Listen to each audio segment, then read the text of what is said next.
The people who frighten you the most are rarely the ones who knock on your door, they're the ones who already know your name.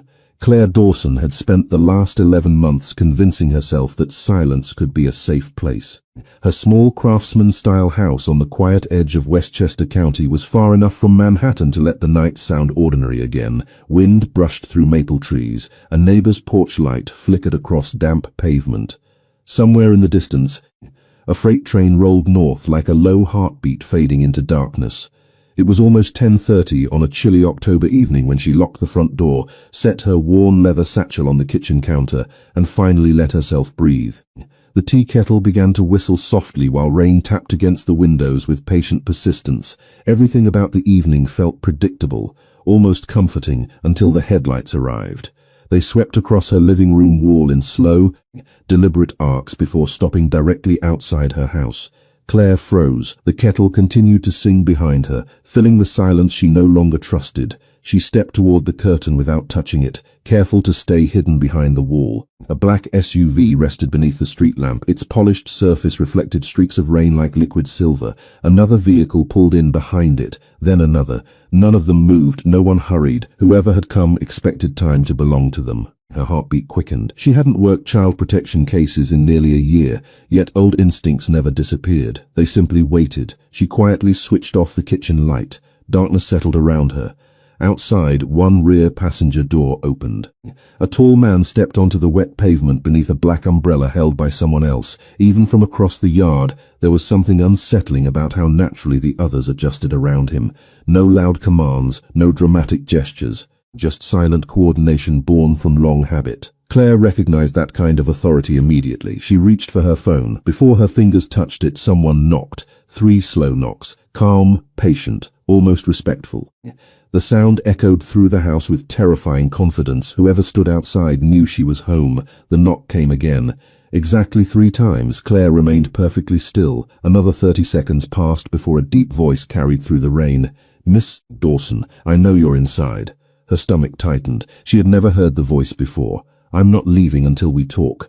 The words weren't threatening. Somehow that made them worse. She looked toward the back door, mentally measuring the distance to the fence beyond the yard. She could leave. She could disappear before anyone noticed. Then another voice interrupted her thoughts. Small, gentle, barely louder than the rain itself. "Daddy, can we go home now?" Claire slowly looked through the narrow opening in the curtain. A little girl sat inside the SUV, hugging a faded stuffed rabbit against her chest. She couldn't have been older than 8. She wasn't crying, she wasn't frightened. She simply looked exhausted, staring through rain-speckled glass at the front porch as though she had already waited too long. Claire frowned. Nothing about the scene matched the story her instincts had already written. She expected anger. She expected intimidation. She expected revenge. Child. The man removed his gloves before stepping closer to the porch. Rain collected on the shoulders of his charcoal overcoat, yet he ignored it completely. His face remained unreadable beneath the porch light. Strong features. Dark hair brushed neatly back. Calm green eyes that seemed to notice every shadow without searching for them. Claire finally unlocked the deadbolt but kept the chain secured. She opened the door only a few inches. Cool autumn air drifted inside with the scent of rain-soaked cedar. "I don't know who you are," she said carefully. "Then allow me to introduce myself." His voice remained controlled, almost gentle. "My name is Sebastian Romano." The name landed harder than she expected. Even after leaving New York City, stories still traveled north. Powerful businessman, philanthropist, private investor. Rumors whispered far more dangerous titles whenever people thought microphones were turned off. Claire had learned long ago that rumors often grew around fear. She had also learned that fear usually started somewhere real. "If this is about one of my old cases," she said, "I don't discuss former investigations." Sebastian studied her quietly. He never glanced inside the house, never pushed against the door, never raised his voice. "I didn't come because of what you investigated," he replied. "I came because of who remembers you." Claire said nothing. Behind him, the little girl lifted her eyes toward the porch for the first time. Their gazes met for only a second before the child quickly looked away again, clutching the stuffed rabbit even tighter. Something about those eyes tugged at a memory Claire couldn't quite reach. A classroom, colored pencils, a frightened child who refused to speak. The memory disappeared before she could grasp it. "You're mistaken," Claire answered. "I think you have the wrong person." Sebastian slowly reached into his coat. Claire, instead of a weapon, he removed a folded piece of paper sealed inside a transparent evidence sleeve. He carefully placed it on the porch without stepping closer. "You can look after I leave," he said. "No one else has been able to help her." Claire didn't move. The rain grew heavier between them. "I think you came here for revenge," she admitted quietly. For the first time, something changed in Sebastian's expression. Not anger, not amusement, just a trace of sadness that vanished almost immediately. He looked back toward the SUV where the little girl waited silently beneath the dim interior light. When he spoke again, every word carried the weight of someone who had already run out of better choices. "If I wanted revenge," he said softly, "I never would have brought my daughter." Claire waited until the engines faded into the rain before she finally opened the front door completely.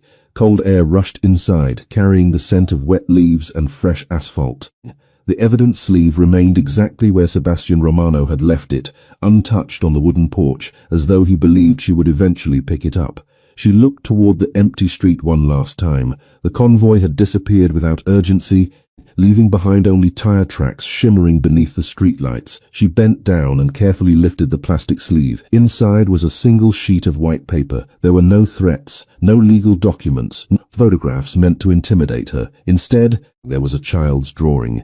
Crayon lines stretched unevenly across the page. A little girl stood between two tall trees beneath a bright yellow sun. Next to her was another figure with brown hair wearing a blue jacket. Above the drawing, written in careful block letters, were 6 simple words: "Thank you for staying with me." Claire stared at the page while memories she had buried months ago quietly surfaced. She remembered a temporary family services center outside Manhattan.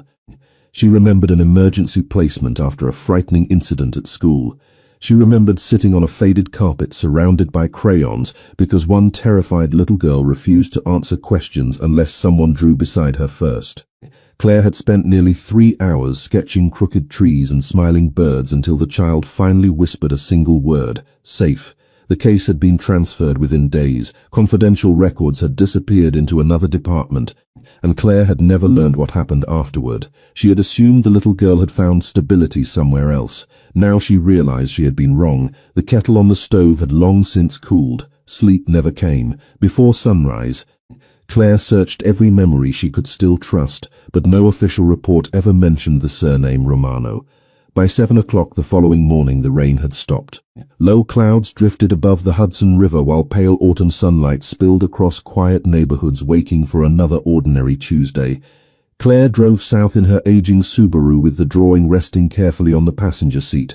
She had promised herself she would only ask questions, nothing more. The address Sebastian had quietly written on the back of the evidence sleeve led beyond stone walls, iron gates, and towering oak trees whose branches stretched across a winding private road. The estate looked less like a fortress than an old family property preserved through generations. Security cameras blended into the architecture so naturally they almost disappeared. Fresh flowers lined the entrance. Children's chalk drawings decorated one section of the driveway near a basketball hoop. None of it matched the image she had built in her mind overnight. The front gate opened before she reached the call box. Someone had already been expecting her.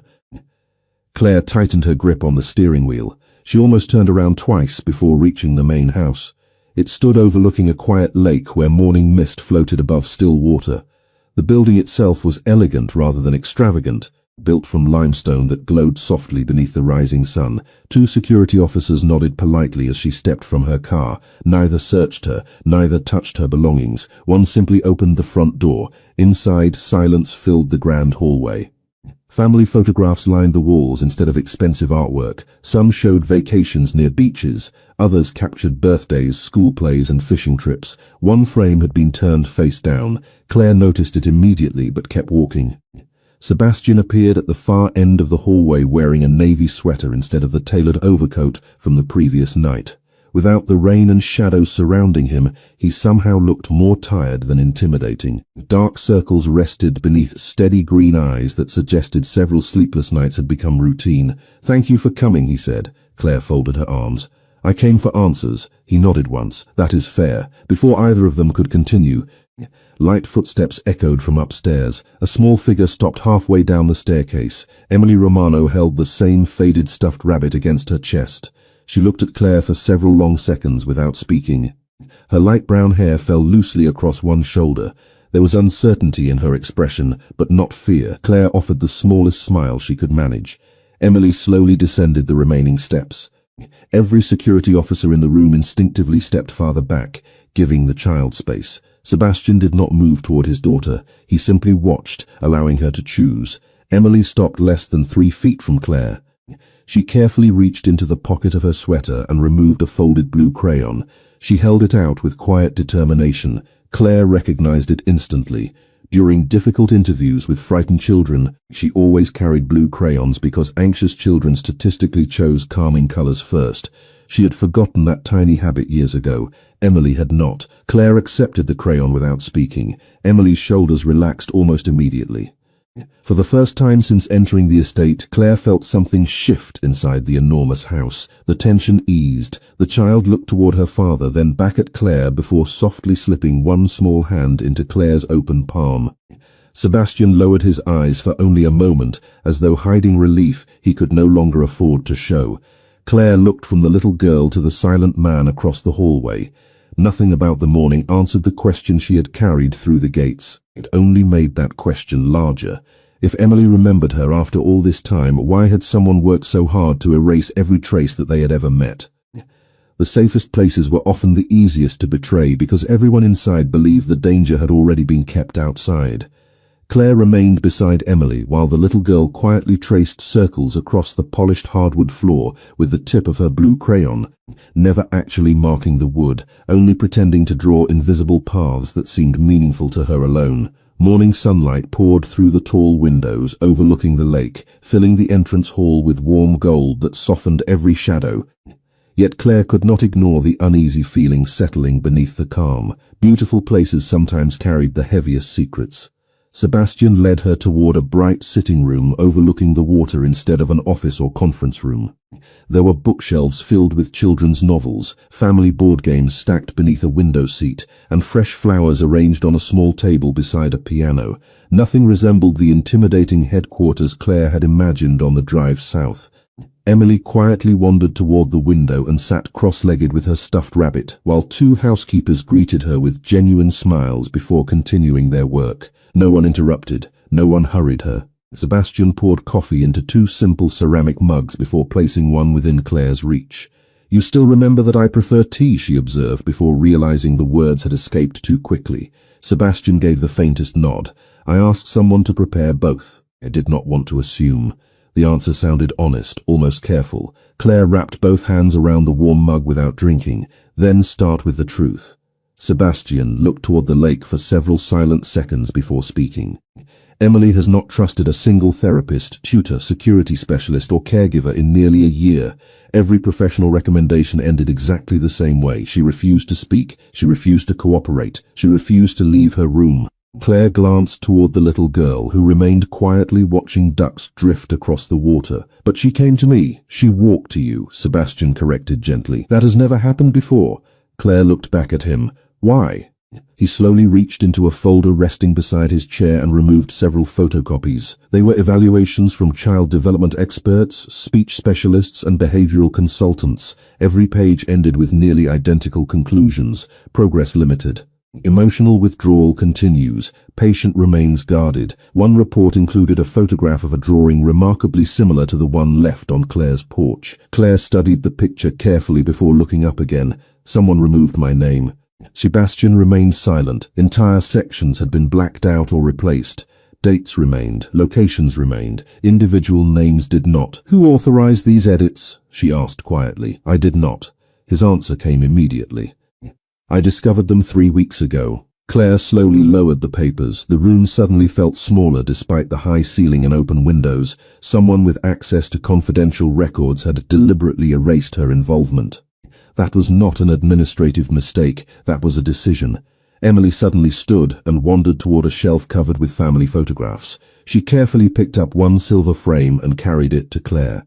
It showed a younger Emily laughing on a beach beside Sebastian while building an uneven sandcastle.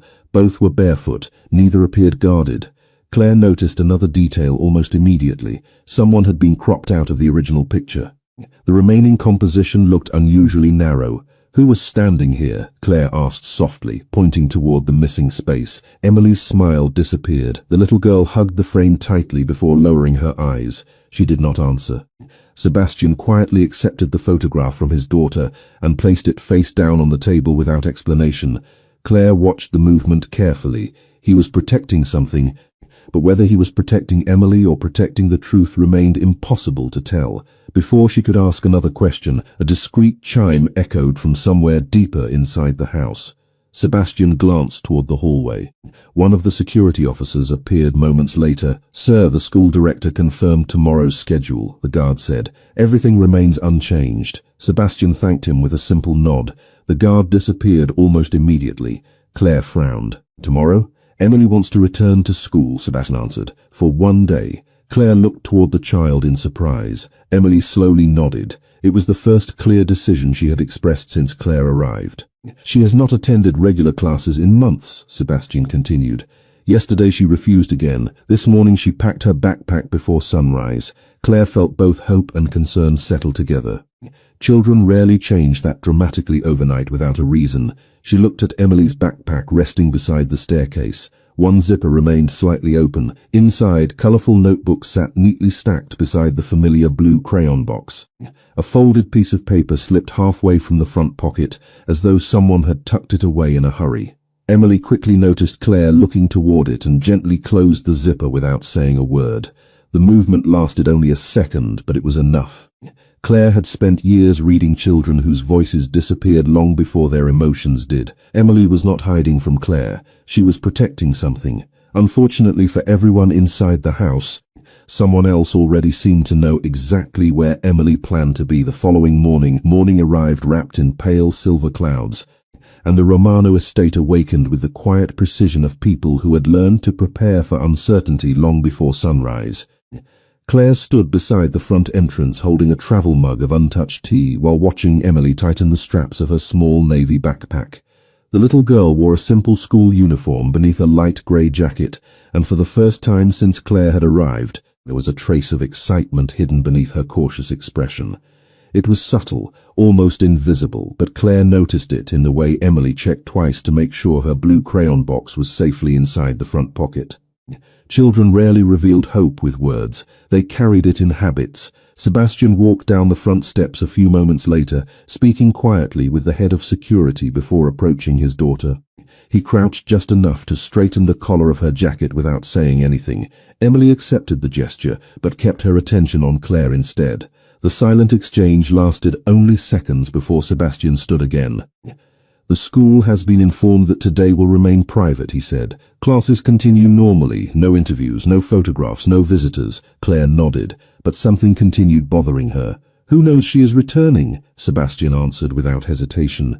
"Only the principal, her teacher, my security team, and a very small administrative staff." Claire looked toward the waiting vehicles parked beneath the oak trees. "That is already more people than I would like." Sebastian met her eyes for a brief moment. "I agree." The drive to the private elementary school took just under 30 minutes through quiet suburban roads lined with brilliant autumn leaves.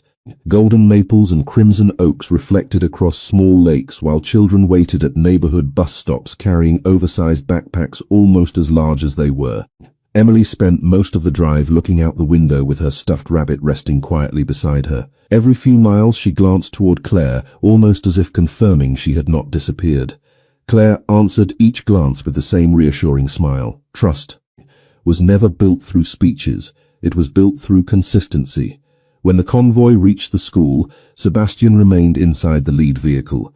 He had chosen not to step onto campus. Claire immediately understood why. A father with his reputation attracted attention even when he tried not to.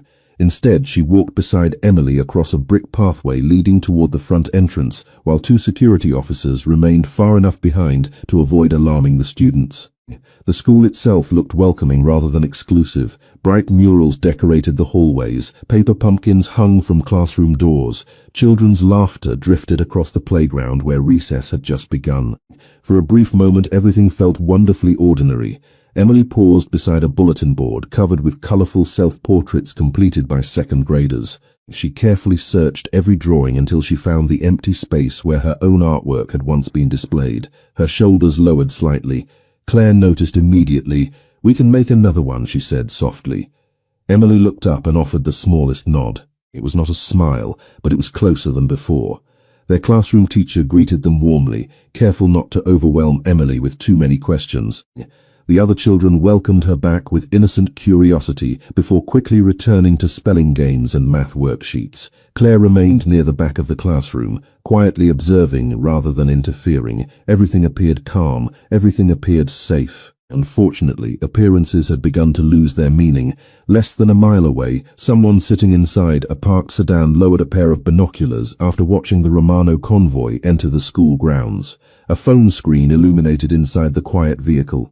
One short message appeared before being erased almost immediately. "She is here." Back inside the classroom, Claire felt a familiar uneasiness she could not fully explain. She slowly walked toward the windows overlooking the front parking lot. Parents came and went. Delivery trucks unloaded cafeteria supplies. Teachers crossed sidewalks carrying stacks of papers. Nothing looked unusual, yet years of interviewing frightened children had taught her that instincts often noticed danger before evidence existed. During art period, Emily quietly opened her backpack and removed the blue crayon box. As Claire watched from across the room, a folded sheet of paper slipped from the front pocket and drifted gently onto the classroom floor. Emily reached for it quickly, but Claire arrived first. "May I?" she asked. Emily hesitated before giving a reluctant nod. Claire unfolded the paper carefully. It was another drawing, the same two figures standing beneath tall trees, the same yellow sun. But this time a third figure stood far away near the edge of the page. It had no face, only dark grey shading. Claire looked up at Emily, who immediately lowered her eyes. Before either of them could speak, the classroom intercom chimed softly. "Mrs. Henderson," the office secretary announced, "could you please send Emily Romano to the front office? Someone is here for an authorized early pickup." Claire's heartbeat slowed instead of racing. Calm had always helped her think more clearly. She looked toward the teacher, who appeared genuinely confused because no early dismissal had been scheduled. Then Claire looked back at the drawing, still resting in her hands. For the first time that morning, she realized the faceless figure had not been standing outside the picture. It had been waiting beside the school all along. Claire did not move when the announcement echoed through the classroom, because the hesitation she saw on Mrs. Henderson's face mattered more than the words themselves. Experienced teachers recognized routine. This interruption was not routine. Emily slowly turned toward Claire instead of the classroom door, and her fingers tightened around the blue crayon until the paper wrapper began to wrinkle. That single gesture answered a question no report ever could. The little girl had heard similar requests before. Claire walked calmly toward the teacher and lowered her voice. "Did anyone notify you this morning about an early dismissal?" Mrs. Henderson glanced at her attendance folder before quietly shaking her head. "No. Parents usually send an email first, especially in Emily's situation." Claire nodded once. "Please call the office. Confirm who is waiting." The teacher reached for the classroom phone while keeping her expression relaxed enough that the children continued working without noticing the change in atmosphere. Claire remained beside Emily, gently placing the folded drawing back inside the backpack. "Everything is fine," she whispered. "Stay with me." Emily gave the smallest nod. Her breathing slowed almost immediately. 30 seconds later, the teacher lowered the receiver with visible confusion. "The office says no one requested an early pickup," she said quietly. "They never made that announcement." Before Claire could answer, the classroom intercom crackled again. A different voice apologized for a technical malfunction that had mistakenly activated the wrong room. The explanation sounded ordinary, too ordinary. Claire looked toward the hallway through the narrow window in the classroom door. Students continued walking between classes. Parents signed visitor forms at the front desk. Staff members smiled as though nothing unusual had happened. Yet someone had known Emily was inside the building, and someone had chosen a method subtle enough to test the school's response without causing panic. That was not an accident. Claire excused herself and stepped into the hallway where one of Sebastian's security officers immediately approached from the opposite end. His expression remained composed, but the slight crease between his eyebrows suggested he had sensed the same problem. "We checked with the front office," he said quietly. "No visitor matching Emily's records ever signed in."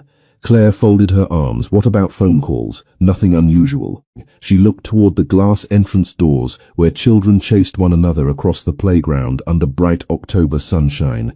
Everything appeared peaceful. That was exactly what unsettled her. Someone had learned the schedule. Someone had attempted to measure the school's procedures.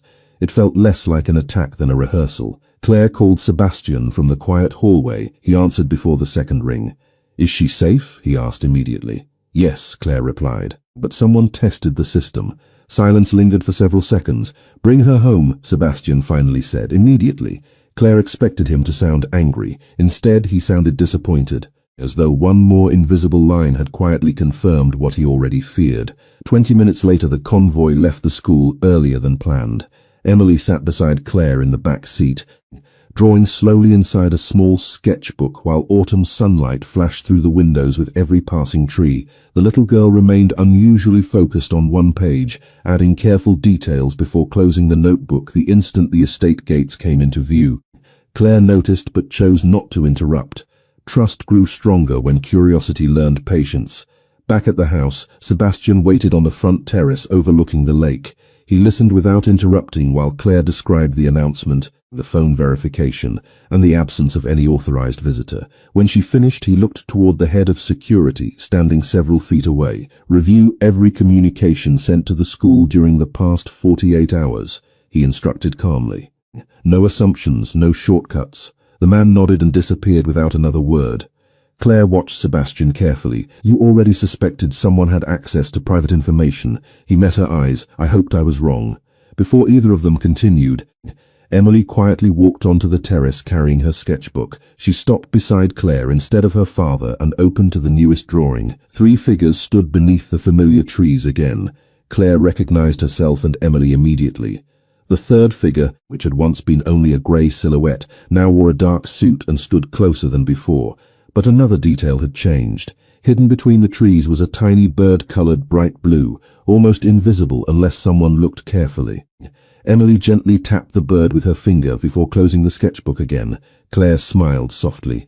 "You want me to notice what everyone else overlooks?" Emily's eyes brightened for the briefest moment. It was the closest thing to a smile Claire had seen. Sebastian observed the quiet exchange from across the terrace without saying anything. He did not need to. For the first time since Claire had entered his world, his daughter had chosen to communicate through someone instead of hiding from everyone. It should have felt like progress. Instead, Claire found herself staring across the peaceful lake where a single maintenance truck slowly crossed the far shoreline before disappearing behind rows of towering pines. The vehicle belonged on the estate. The logo on its door certainly did not. The hardest truths rarely announce themselves with loud voices. More often they arrived disguised as ordinary details that everyone else walked past without a second glance. Claire could not stop thinking about the maintenance truck she had seen beyond the lake. The unfamiliar company logo had lingered in her memory long after it disappeared behind the pine trees. She had spent years teaching herself to trust quiet observations instead of dramatic assumptions, and that instinct had rarely failed her. Late that afternoon, soft amber light settled across the Romano estate, while a cool breeze carried the scent of cedar and the first fallen leaves of the season. Emily sat at a small table in the sunroom overlooking the water, carefully arranging colored pencils into perfect rows before beginning another drawing. Claire remained nearby with a notebook resting on her lap, pretending to read while quietly observing the little girl's rhythm. Children often revealed their fears through repetition before they ever found words. Sebastian entered carrying 2 mugs of tea instead of coffee. Without interrupting Emily, he placed one beside Claire and took the chair across from her. "You noticed the truck," he said. It was not a question. Claire nodded. "The logo did not match the landscaping company listed at your front gate." A faint expression of surprise crossed his face, disappearing again. Most people would never look that closely. Claire wrapped both hands around the warm mug. Most people were not trained to notice small inconsistencies. Sebastian glanced toward the windows where workers continued trimming hedges near the far shoreline. The crew was scheduled by estate management. "We are verifying every contractor now." Claire studied his calm expression. He never sounded defensive. He never dismissed her concerns simply because they were based on intuition instead of evidence. That alone separated him from many powerful men she had met throughout her career. Emily quietly stood and carried her newest drawing toward them. Instead of placing it on the table, she held it directly in front of Claire. 3 birds now flew above the familiar trees. 1 was blue, 2 were grey. The blue bird faced the house while the grey birds looked toward the woods beyond the lake. Claire smiled gently. The blue one is watching the house. Emily nodded. The grey ones are watching from outside. Another quiet nod. Sebastian leaned forward, studying the drawing with unusual attention. Has she ever drawn birds before? He asked. Claire looked at Emily before answering. Not that I have seen. Emily slowly pointed toward the lake outside the window. Claire followed the gesture. A flock of geese crossed the water before lifting into the evening sky, their reflections briefly stretching across the surface like moving shadows. She is trying to tell us someone is watching, Claire said softly. Sebastian remained silent for several seconds. Finally he pressed a discreet button beneath the side table. Less than a minute later the head of security entered the room. Increase observation around the eastern shoreline, Sebastian instructed calmly. Focus on contractor access and maintenance schedules, quietly. The man acknowledged the order and left without asking for an explanation. Claire noticed something else. Sebastian had never questioned Emily's instincts. He accepted them as seriously as any intelligence report. That realization quietly changed the way Claire saw him. Later that evening, after dinner, the estate settled into comfortable silence. Rain clouds gathered over the lake while distant thunder rolled somewhere beyond the hills. Emily wandered into the library carrying her stuffed rabbit and climbed into the oversized reading chair beside the fireplace. Claire selected a children's novel from the shelf and began reading aloud. She intentionally used different voices for each character, allowing the story to unfold at an easy pace. Halfway through the second chapter, Emily leaned gently against her shoulder. It happened so naturally that Claire almost missed it. Across the room, Sebastian paused in the doorway. He had apparently come looking for his daughter, but stopped the instant he saw her peacefully listening to the story. Firelight reflected softly across his face. There was relief there, but also something much quieter. Gratitude. He chose not to interrupt. Instead, he quietly turned off the brighter ceiling lights before leaving the room exactly as silently as he had entered. Claire watched him disappear down the hallway. Control no longer seemed like the quality that defined him most. Restraint did. Nearly an hour later, Emily had fallen asleep with the book still resting across her lap. Claire carefully carried the little girl upstairs, tucked the blanket around her shoulders, and placed the stuffed rabbit beside her pillow. As she gently switched off the bedside lamp, her eyes settled on a corkboard hanging above Emily's desk. School certificates, family photographs, birthday cards. Then one small note pinned beneath a drawing caught her attention. It was written in block letters with a blue crayon. If I forget, please find Claire. Claire felt the air leave her lungs. The handwriting was unmistakably Emily's, but the paper looked old, its edges softened by time, as though it had been hanging there for months. What Claire did not know was that, at that exact moment, someone inside the estate security office quietly deleted a single visitor log before shutting down the computer for the night. Some memories did not disappear because they were forgotten. They disappeared because someone made certain they could never be found again. Claire barely slept after discovering the note above Emily's desk. Long before sunrise, she stood beside the bedroom window watching a layer of morning mist drift slowly across the lake while the little girl continued sleeping peacefully beneath a quilt stitched with tiny blue stars. The words written in blue crayon repeated themselves over and over inside Claire's mind. If I forget, please find Claire. The sentence did not sound like the imagination of a frightened child. It sounded like instructions. Carefully, she photographed the note with her phone before placing it exactly where she had found it. She refused to disturb anything until she understood why it existed. Downstairs, the estate was unusually quiet. Fresh coffee filled the kitchen while soft jazz played through hidden ceiling speakers. Sebastian stood near the windows overlooking the gardens, reading several printed reports instead of using a tablet.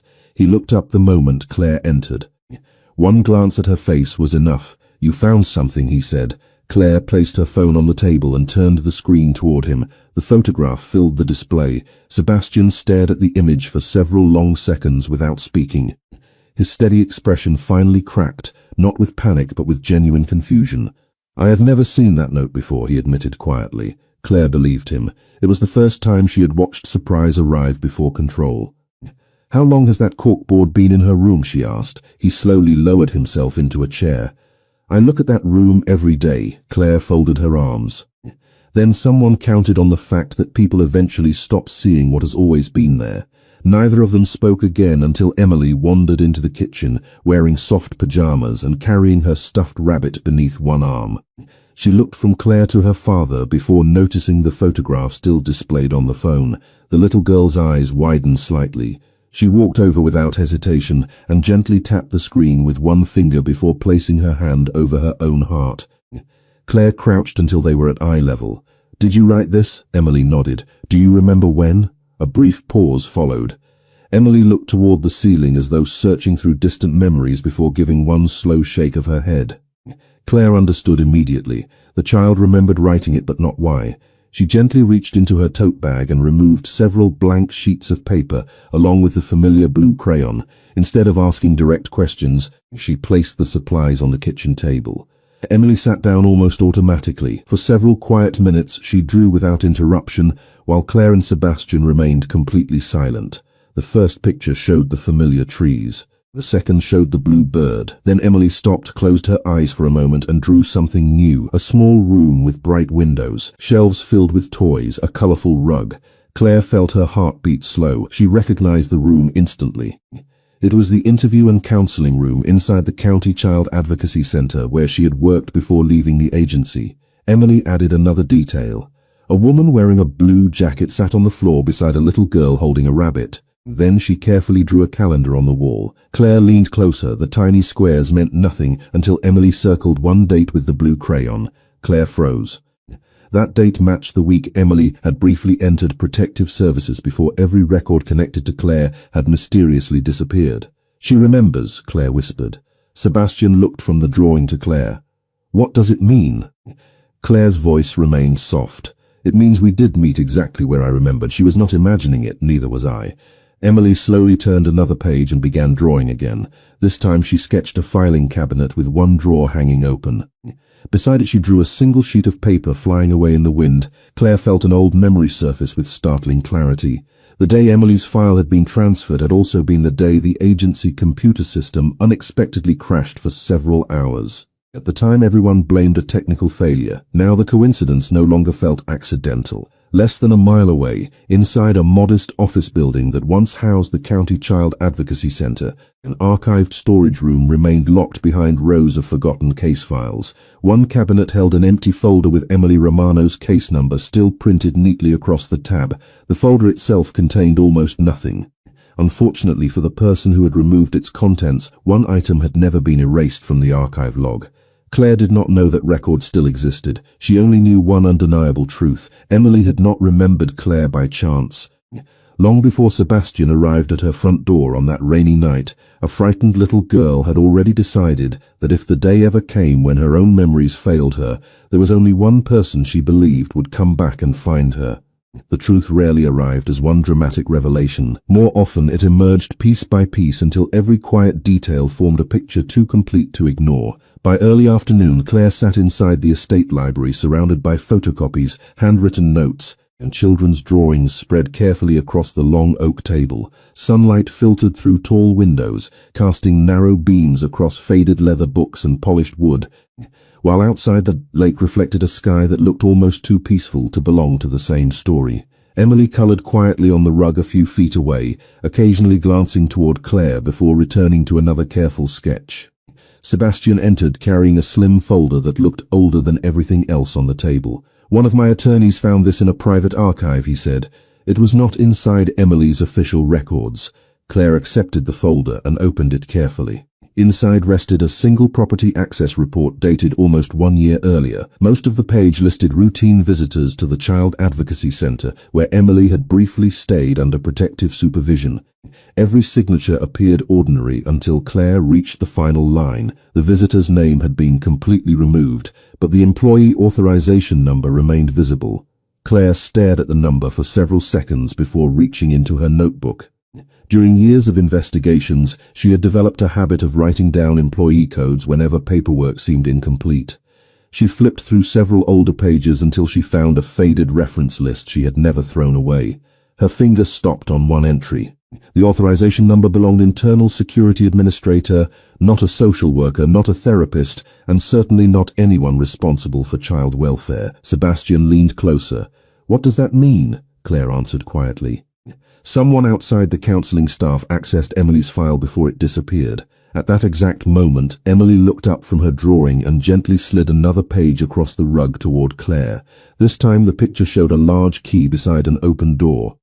Standing near the doorway was the same grey figure from earlier drawings, but now another person stood beside it, wearing a security badge coloured bright yellow. Claire looked from the drawing back to the authorization number. The connection felt impossible to ignore. She turned another page inside the archive folder and discovered a maintenance request submitted the very same afternoon Emily's records had been transferred. The request authorized temporary access to the secure filing room because of an electrical inspection. Claire frowned. No child interviews were scheduled during electrical maintenance. That entire hallway would have been closed. Sebastian slowly understood, meaning whoever entered had a legitimate excuse to be there. Claire nodded. Exactly. She looked toward the windows where estate employees moved naturally between the gardens, the garages, and the shoreline. Uniforms created trust. Credentials created opportunity.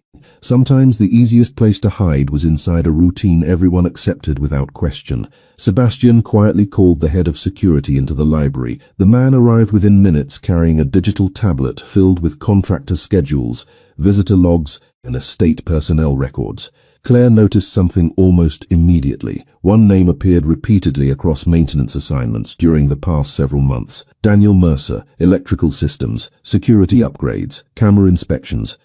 Does he work directly for you? Claire asked. The security chief shook his head. Independent contractor, highly recommended, background checked twice. Claire studied the schedule.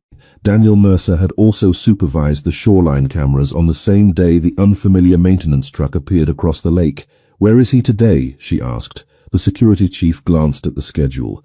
He requested personal leave this morning. Sebastian's expression remained calm, but the silence that followed carried unmistakable weight. Claire looked toward Emily, who had quietly returned to colouring. The little girl suddenly picked up her blue crayon and circled the yellow security badge she had drawn only moments earlier. Then she looked directly at Claire and slowly nodded once. It was not recognition of a face, it was recognition of a feeling. Children often remembered emotions long before they remembered names. Sebastian dismissed everyone except Claire before walking to the window overlooking the eastern shoreline. I trusted recommendations, he admitted softly. I believed every system could be strengthened if enough professionals examined it. Claire joined him beside the glass. Systems do not fail because they are weak. They fail because someone inside already understands how they work. Neither of them noticed Emily quietly placing her newest drawings at Claire's notebook as they continued talking. It was not until several minutes later, after the little girl had wandered into the garden with her stuffed rabbit, that Claire discovered the folded page tucked between her notes. She opened it slowly. The drawing showed the familiar blue bird perched on top of a security camera facing the lake. Beneath the picture, Emily had carefully written 3 simple words in uneven block letters. He watches first. Claire felt a chill despite the warm afternoon sunlight filling the room. Somewhere beyond the peaceful gardens, someone had been observing the Romano family long before they ever realized they were being watched. Sometimes the safest way to discover who was watching was to let them believe they were still invisible. By the following morning, the Romano estate looked almost unchanged. Gardeners trimmed hedges beneath bright autumn skies. Delivery trucks arrived through the front gate with ordinary supplies. Staff members moved through familiar routines that appeared untouched by suspicion. Only a handful of people knew that every camera facing the eastern shoreline had quietly begun recording through an isolated backup system that bypassed the estate's main security network. Claire stood on the second-floor balcony outside Emily's bedroom, watching sunlight ripple across the lake while cool wind carried the scent of pine and damp earth. Somewhere beyond the trees, someone believed they still understood every movement inside the property. That assumption had become their greatest weakness. Sebastian joined her carrying 2 folders instead of breakfast. The original security logs are still being monitored, he said quietly. Nothing unusual has appeared. Claire accepted 1 folder without taking her eyes off the shoreline.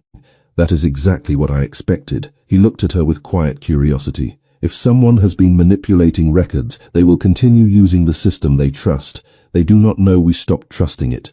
A faint smile crossed Sebastian's face before disappearing beneath his usual calm expression. You think like an investigator. Claire finally looked at him. Old habits survive longer than careers. Downstairs, Emily sat in the breakfast room building tiny paper birds from blue construction paper. Every finished bird was carefully lined across the windowsill facing the gardens. Claire noticed something unusual. Emily intentionally left one empty space between every bird, creating a repeating pattern instead of placing them randomly. She is counting, Claire whispered. Sebastian followed her gaze. She has done that for months. Claire watched a little longer before quietly asking Emily, "Can you show me why you leave the spaces?" Emily reached for another paper bird but did not place it at the end of the row. Instead, she gently positioned it in the middle, filling one of the empty gaps. Then she looked toward the front driveway. Claire understood almost immediately. "Someone comes between safe places," she murmured. Emily nodded. It was another clue expressed through instinct rather than language. Mid-morning brought an unexpected opportunity. One of the assistant estate managers informed Sebastian that a scheduled inspection company had arrived to service the irrigation system along the eastern shoreline. Claire immediately exchanged a glance with Sebastian. The appointment had been confirmed weeks earlier through the normal maintenance calendar. Everything about it appeared legitimate. Still, neither of them ignored the timing. Rather than cancel the visit, Sebastian quietly approved it exactly as planned. "If someone expects us to panic," he said after the manager left, "I would rather disappoint them." Claire agreed. Routine reveals more than confrontation. Less than an hour later, she walked beside Emily through the estate gardens while two security officers remained comfortably out of sight. Fallen leaves drifted across stone pathways, and the lake reflected brilliant shades of gold beneath the clear October sky. Emily carried a small basket for collecting pine cones while Claire deliberately followed the route visible from several security cameras. If someone truly watched the estate, they would see nothing unusual. They would see an ordinary morning. Unfortunately for the observer, Claire had begun watching back. As they approached the shoreline gazebo, Emily suddenly stopped walking. She looked toward a maintenance truck parked near the irrigation pumps and quietly slipped her hand into Claire's. The logo on the truck matched the same unfamiliar company Claire had noticed days earlier across the lake. Two workers examined a control panel beside the water while speaking softly with another employee wearing an estate maintenance badge. Everything appeared professional. Everything appeared perfectly ordinary. Claire smiled warmly at Emily and knelt to admire a pine cone the little girl pretended to examine. While doing so, she casually looked beneath the parked truck. Fresh tire tracks covered with damp leaves suggested the vehicle had recently traveled somewhere beyond the marked service road. The workers would have had no reason to leave the designated path. Claire gently squeezed Emily's hand. "Would you like to feed the ducks instead?" Emily nodded, allowing Claire to guide her naturally toward the opposite side of the shoreline. From that new angle, Claire noticed something the workers could not see. One small security camera mounted beneath the gazebo roof had been subtly turned several degrees away from the service road, just enough to create a narrow blind spot. No storm could have shifted it that precisely. No bird could have moved it that carefully. Claire said nothing until they returned to the main house. Inside Sebastian's study, she quietly placed a sketch of the shoreline across his desk. She marked the truck location, the altered camera angle, and the unusual tire tracks with a blue pencil. Sebastian studied the page without interrupting. Finally he looked up. "You believe they wanted us to notice the truck?" Claire slowly shook her head. "No, I believe they wanted us to keep looking at the truck while something else happened outside the camera's view." Before Sebastian could answer, a discreet notification appeared on the isolated backup monitoring screen installed beside his desk. One of the hidden cameras overlooking the eastern woods had finally captured someone entering the estate through the very blind spot that had never appeared in the official security recordings.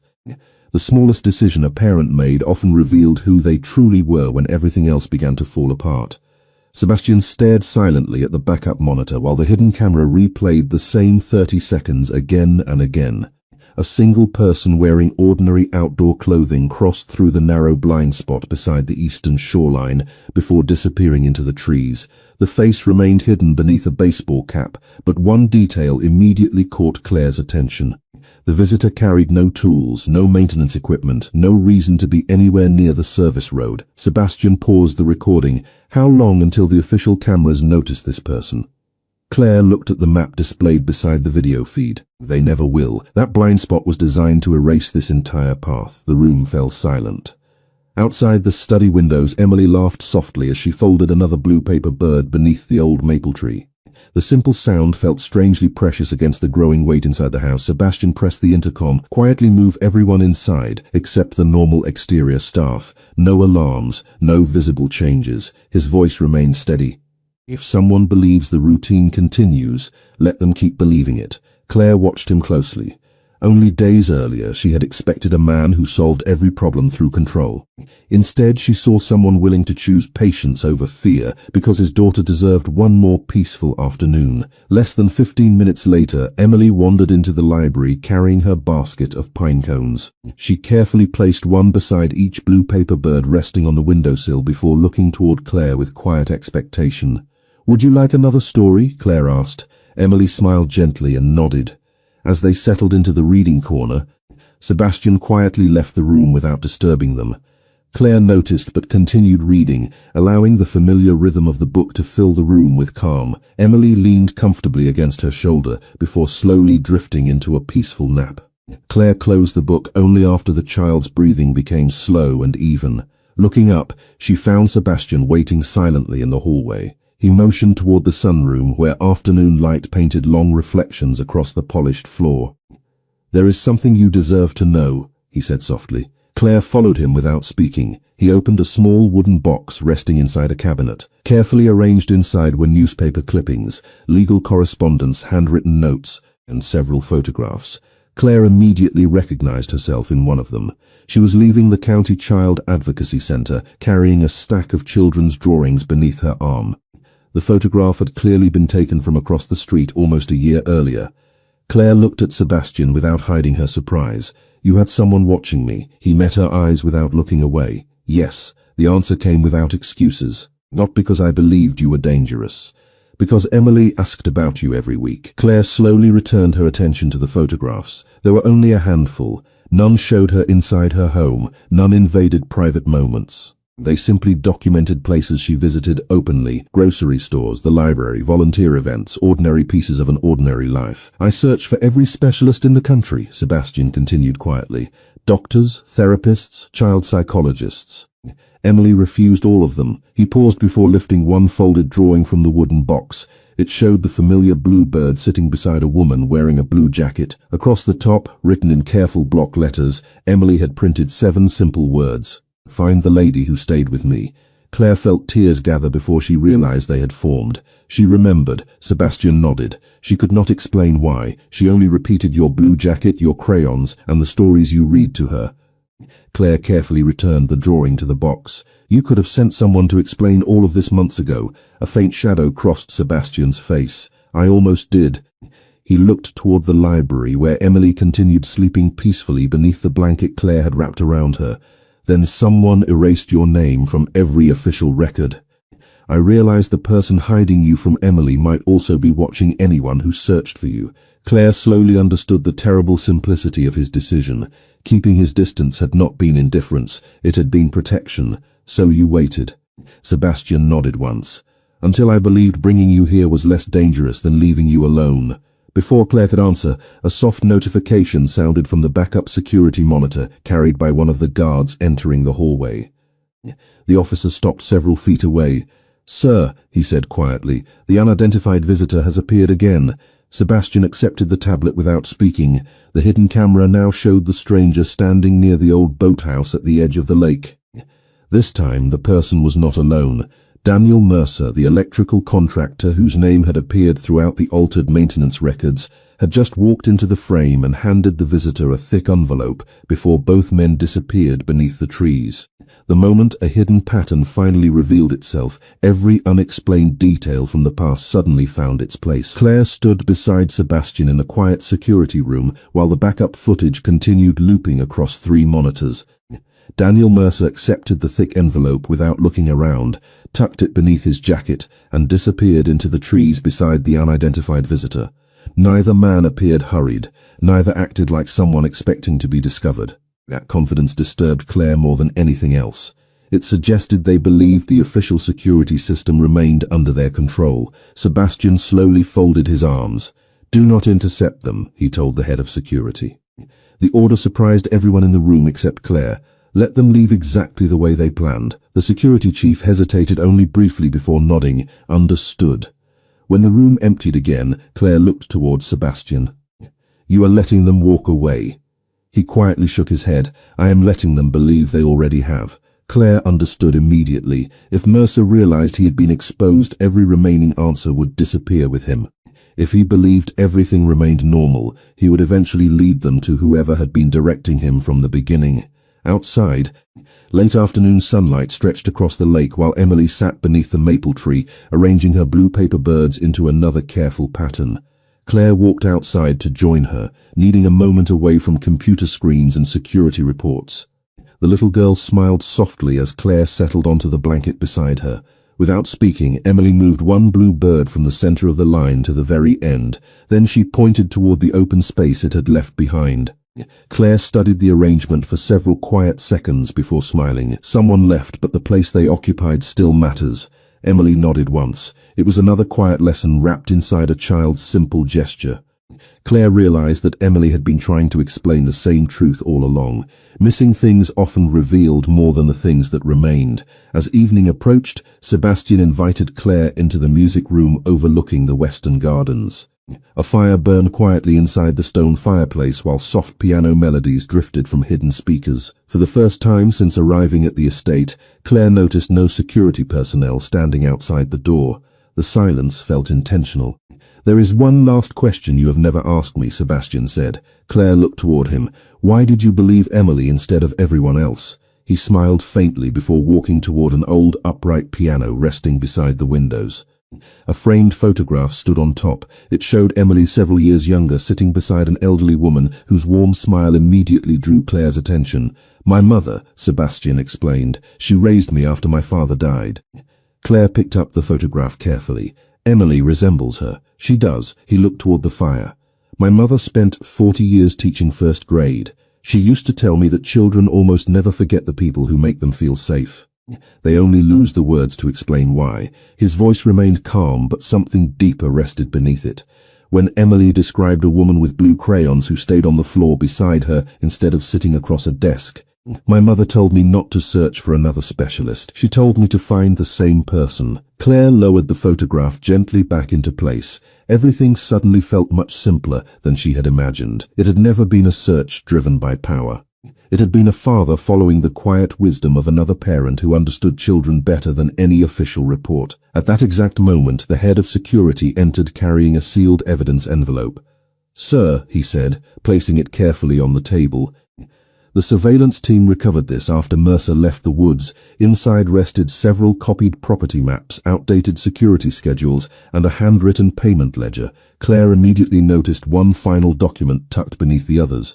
It was a duplicate of Emily's child advocacy intake form. Her own name had been removed from every visible section just as before, but this copy contained something the edited records had hidden. On the final page, beneath a faded approval stamp, another signature remained untouched because it had been written in blue crayon instead of ink. "Claire Dawson, requested by child." The room fell completely silent. Sebastian closed his eyes for only a moment before looking toward Claire. "She chose you long before I ever did." Claire stared at the page while every unanswered question finally settled into place. Emily had never been waiting for rescue. She had been waiting for someone to remember the promise hidden inside a room full of crayons, stories, and quiet patience. Outside the window, Emily looked up from her paper birds and smiled toward the house as though somehow she already knew the truth had finally found its way home. Healing rarely arrived the moment the truth was uncovered. It began when people finally stopped carrying it alone. The following morning unfolded beneath a clear October sky that painted the Romano estate in warm shades of gold and amber. For the first time since Claire had crossed the front gate, the air felt lighter. The hidden surveillance system remained active, Daniel Mercer's access had been permanently revoked, and every compromised maintenance contract had quietly been replaced. No dramatic announcements were made. No celebrations interrupted the peaceful rhythm of the house. Safety returned the same way trust had begun to grow, one quiet decision at a time. Claire stepped onto the back terrace carrying 2 mugs of tea. Sebastian was already there, standing beside the stone railing overlooking the lake where gentle ripples reflected the bright morning sun. Neither of them spoke immediately. The silence between them no longer felt uncomfortable. It felt earned. Claire handed him one of the mugs before resting her arms against the railing. "The estate sounds different today," she said softly. Sebastian listened for a moment. Wind moved through the trees. Ducks drifted across the water. Somewhere inside the house, Emily laughed at something one of the housekeepers had said. "It does," he admitted. "I had forgotten what ordinary sounded like." Claire smiled faintly. Most people do after living with fear for too long. Sebastian remained quiet before looking toward her with "I owe you an apology." Claire met his eyes without speaking. "The first night I arrived at your house, I asked for your help without giving you the truth you deserved. I believed protecting you meant telling you less." He lowered his gaze toward the lake. "I was wrong." Claire considered his words carefully before answering. "You were trying to protect your daughter. Parents do not always choose perfectly. They choose with the information they have." Sebastian let out a slow breath. "That does not excuse it." "No," Claire agreed gently, "but it explains it." The conversation ended there because neither of them needed to win the moment. Understanding had quietly replaced suspicion. Inside the house, Emily waited in the art room with colored pencils scattered across a wide wooden table. Sunlight poured through skylights above, illuminating every sheet of paper like small windows waiting for stories. Claire joined her without saying a word. Emily immediately pushed a blank page toward her along with the familiar blue crayon. Claire laughed softly. "You want us to draw together again?" Emily nodded. They spent the next half hour drawing trees, birds, clouds, and crooked little houses exactly as they had once done inside the Child Advocacy Center. This time there were no interviews waiting afterward, no official reports, no frightened silence filling the room. Just a little girl rediscovering a place where she could breathe. When Claire finished her drawing, Emily carefully added one final detail. She drew 3 figures standing beneath the familiar trees. The blue bird rested on a nearby branch instead of flying overhead. There were no grey figures, no empty spaces. Emily placed the blue crayon down and looked at Claire before speaking in a voice barely louder than a whisper. "You came back." The words were simple, quiet, fragile. Yet they carried more strength than any speech Claire had ever heard. She gently reached across the table and held Emily's small hand. "I told you I would stay as long as you needed me." Emily smiled, and this time the smile reached her eyes. Standing quietly in the hallway, Sebastian heard every word without entering the room. He remained where he was, allowing the moment to belong entirely to them. For perhaps the first time in years, he understood that protecting the people he loved did not always require stepping between them and danger. Sometimes it meant stepping aside so healing could find its own way. Later that afternoon, the estate attorney arrived with several recovered documents from the county archive. The final review confirmed what Claire and Sebastian already knew. Emily's records had been intentionally altered. Unauthorized access had been traced back through Daniel Mercer, and the remaining administrative corrections would permanently restore the missing files exactly as they had originally existed. No new mysteries remained. No unanswered questions lingered in forgotten folders. The truth had finally returned to where it belonged. As evening settled across the lake, Claire stood once more beneath the old maple tree watching Emily release a blue paper bird into the gentle breeze. It floated only a few feet before landing softly among fallen leaves, but Emily laughed anyway. She no longer cared how far it traveled. She only cared that it had been free to fly. Claire looked towards Sebastian, who watched his daughter with quiet gratitude instead of constant worry. Without speaking, he gave Claire a small nod that carried every thank you words could never fully express. For the first time since the rainy night that had brought them together, Claire realized she no longer felt like a visitor standing inside someone else's life. She had become part of the place where a frightened little girl had always believed she would eventually be found. Every story that truly changed a life ended the same way. Not with applause, not with revenge, but with the quiet realization that home had finally become a place instead of a memory. 6 months later, the first warm days of spring had transformed the Romano estate into something almost unrecognizable. The bare branches that had once rattled beneath cold autumn rain now carried fresh green leaves that shimmered beneath gentle morning sunlight. The lake reflected a bright blue sky without a single ripple disturbing its surface. Birds nested among the old maple trees, and flower beds surrounding the stone pathways had begun to bloom with soft colors that made the entire property feel lighter than it ever had before. Claire stepped onto the back porch carrying a basket filled with art supplies, while the familiar scent of fresh coffee drifted through the open kitchen windows. The silence that greeted her was no longer the heavy silence of fear.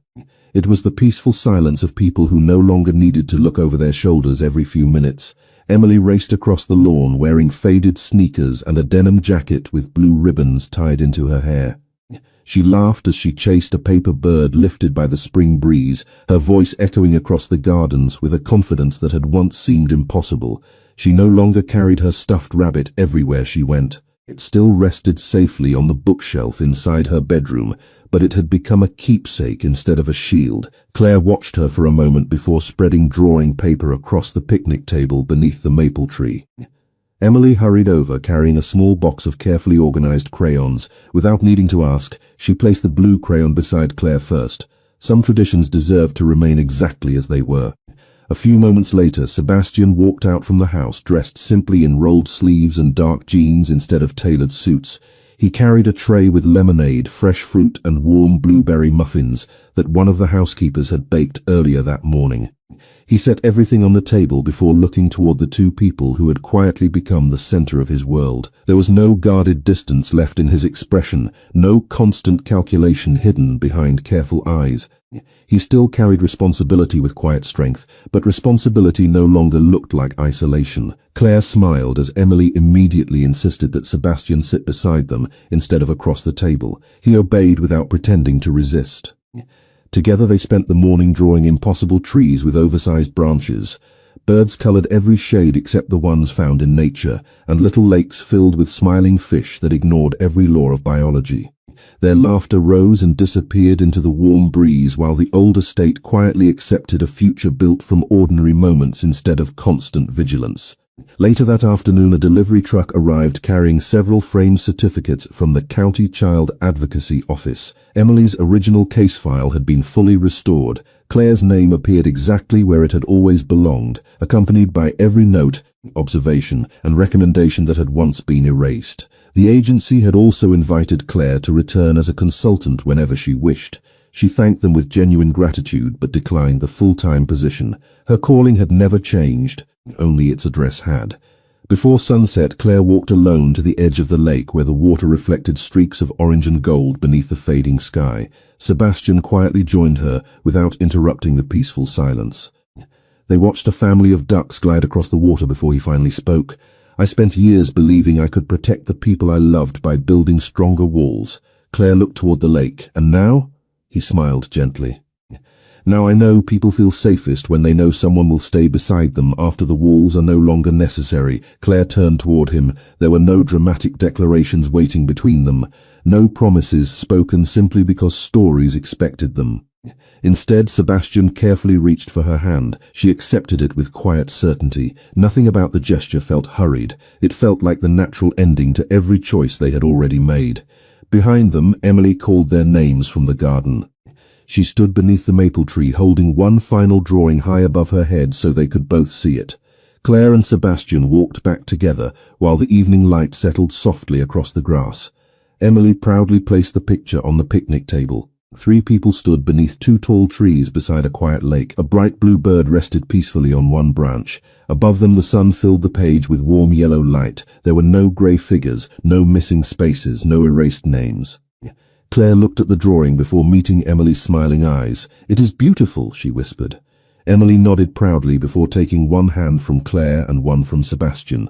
Together they walked slowly through the gardens, while the last light of day shimmered across the water, exactly where months earlier cold rain had reflected fear and uncertainty. The camera of memory seemed to drift higher and higher above the estate until the three small figures became part of the landscape itself, walking toward a future that no longer needed to be imagined because they had already built it together.